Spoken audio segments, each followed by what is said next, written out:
Pemirsa, kembali bersama saya, Gus Bah dalam OTW, obrolan tentang warga.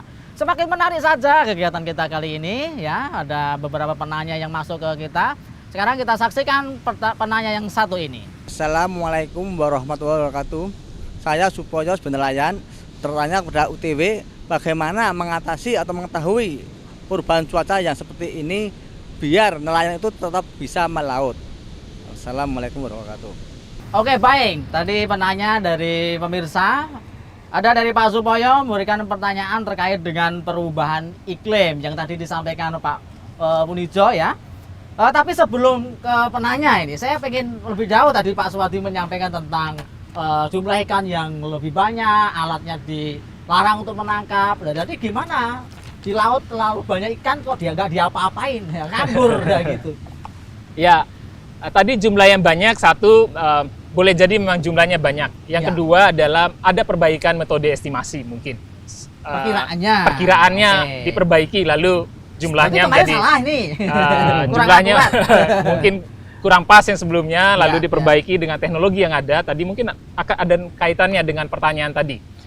Pertanyaan Pak Supoyo. Jadi teknologi estimasinya diperbaiki, memanfaatkan data citra satelit gitu ya untuk menghitung ikan itu seperti apa jumlahnya. Nah, tadi kembali ke jumlah. Nah, jumlah di tahun 2011, menurut perkiraan pemerintah itu kira-kira 6,6 juta ton. Ya. Se-Indonesia nih? Se-Indonesia. Se-Indonesia. Kemudian di tahun 2016 yang lalu diestimasi kembali gitu, kira-kira itu 9,9 sekian juta ton. Jadi ada perubahan, kenaikan yang signifikan dari sisi jumlah. Lalu kemudian tidak hanya jumlah sebenarnya, diestimasi juga di mana ikan itu yang masih banyak, di mana yang sudah sedikit sekali, bahkan mungkin jangan diambil lagi gitu ya, sudah dipetani oleh pemerintah. Kalau kita ini di Samudra Hindia, ini peluangnya masih sangat besar menurut estimasi itu gitu ya, menurut estimasi itu. Nah, sehingga ini menjadi peluang untuk pengembangan industri perikanan tangkapnya, menangkapnya gitu ya, menangkapnya. Hanya tadi pertanyaan Gus Bah, lah dilarang kok gitu ya, lah gimana itu gitu ya? Pemerintah larang nih gimana? Bahkan sebenarnya saya melihat ada sisi positif dari kebijakan, misalnya bahkan dilarang itu ditambahi, tidak boleh investasi asing. Gitu ya, untuk nangkap ikan, negatif investment gitu ya. Itu bagi saya gitu melihatnya ini peluang bagi nelayan kita. Untuk dibesarkan gitu ya, untuk mengambil sumber daya. Kalau itu bisa segera dilakukan, itu akan sangat luar biasa gitu ya. Nah, cuman ini masih maju mundur. Ini dilarang, tapi ikannya banyak gitu ya. Sayang memang kalau tidak dimanfaatkan. Pak Munijo, ini ikannya banyak nih. Nah, ini gimana nangkapnya? Tadi penanya bilang, ya ini kita susah Pak, ini ada iklimnya nggak menentu, nggak jelas. Nah, gimana Pak ini siasatnya nelayan itu? Ya, siasat nelayan harus pandai-pandai itu tadi membaca iklim. Iya, membaca iklim dan pandai-pandai memanfaatkan itu dari diversifikasi alat tangkap itu. Iya. Itu. Nah, terus itu misalkan kalau memang kita harus pandai-pandai membaca iklim, kan dari pengalaman ya, nggak ada gitu. Alat atau pemerintah punya peran nggak saya misalkan memberikan informasi atau apa itu iya. Ya gini Gus Bah, jadi sekarang nelayan ini rupanya sudah canggih semua. Jadi adanya namanya HP Android itu kita bisa mendeteksi. Jadi seminggu ke depan kita itu sudah tahu cuacanya bagaimana, keadaan gelombangnya bagaimana, arah angin dari mana. Kita sudah tahu nelayan sebenarnya sekarang itu. Luar biasa nelayan. Ini 1 minggu ya sudah tahu ya, sudah tahu. Nggak usah menunggu pemerintah. Iya, nggak usah nunggu itu karena sudah dari HP aja kita sudah tahu informasi bagaimana cuacanya, gelombangnya dan yang lain-lain gitu. Ini Pak Suwadi, nelayan sudah bisa. Terus perguruan tinggi pernah nggak memberikan apakah memang cerdasnya ini dididik oleh perguruan tinggi?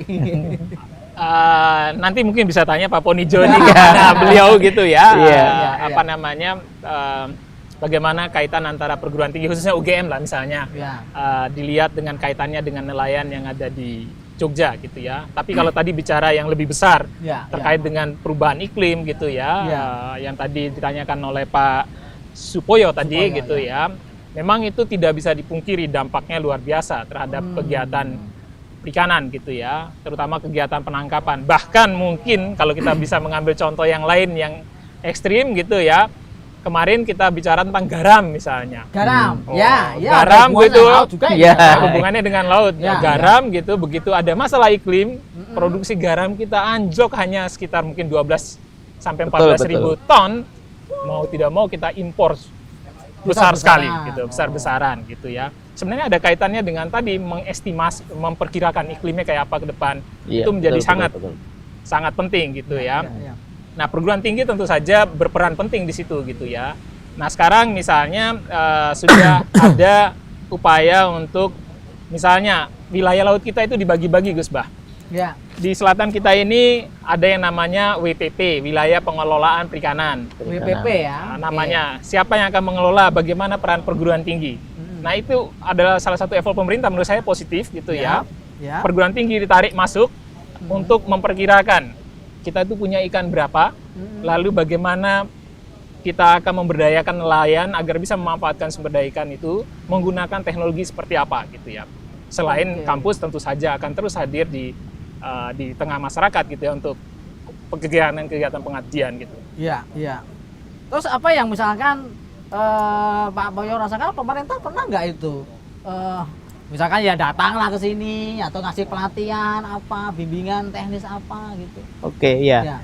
Ya kalau pemerintah sendiri saya kira perannya untuk apa ya, itu mengembangkan perikanan ya sering lah mengadakan pelatihan-pelatihan, baik pelatihan mungkin pelatihan daripada nelayannya atau SDM-nya, mungkin dia dididik menjadi apa itu sebagai nahkoda yang 60 mil ke atas atau yang nah kemudian dari segi apa penggunaan alat tangkapnya juga diberi apa ya istilah diberi pelatihan gitu. Jadi jangan mungkin dari penggunaan alat sendiri, mungkin dari jaring yang ukuran kecil itu tidak boleh, dilarang dan sebagainya, itu juga ada pelatihannya juga itu.